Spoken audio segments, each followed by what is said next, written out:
Mag-hi. Hindi. Vlog natin to. Mag-hi ka na lang. Shout out. Magandang araw po sa ating lahat mga kapatid. Ngayong araw ay dito tayo ngayon sa Giftland Open 24 hours po. So papasok po tayo dahil bagong lipot po ako dito sa Union. So bibili tayo dito guys kung ano-ano yung kailangan ko mga kapatid. So ayan, unang-una yung frying pan po mga kapatid. Bili na tayo dyan. O saan pa kayo? At itong Scotch Brite din po. Bili na tayo dyan. Nakikita naman yung mga presyo at lighter din po para may gamitin po no. Pang light, pang sindi. O parang sinisindi lang yung pag-ibig at pumunta naman tayo dito at naka-offer po sila. Ang daming promotion po dito.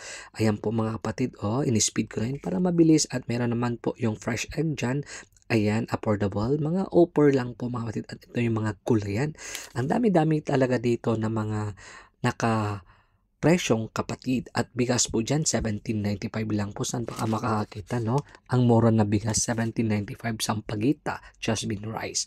And then iikot-ikot ko kayo mga kapatid at syempre punta na din tayo dito sa mga dilata. Kasi hindi ako nagluluto. Ayan, Century Tuna mga kapatid 13.25 lang yan. So eto naman tayo guys, paikot-ikot and finally, inayos ang buhok. Kunwari, mega love shoutout po sa inyong lahat. Diba, mapapasa na all ka.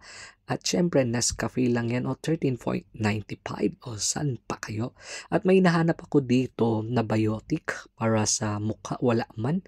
At ito naman yung payong or what you call umbrella. Sana all Kensi lang yan. At bumili tayo ng paglagyan ng damit. Kasi wala na akong paglagyan. Pag ito yung mga ginamit natin ba, yung mga labahan. So ayan po, 5.95 lang yan. O saan pa kayo? At ito naman po si brother from India po mga kapatid. At eto na guys, let's go to the cash counter. At ang dami mga souvenirs pa na mabibili din dito. So papunta na tayo sa counter at magbabayad na tayo. Ayan na po, pinaprocess na po. So lahat-lahat ng binayaran ko mga kapatid ay 92 dirhams. I-times na lang po yan sa 15 pesos po. So eto na po. Ayan. O saan pa kayo? Binag na po. O sana all. E di palabas na tayo mga kapatid at maraming salamat. Ingat po tayong lahat.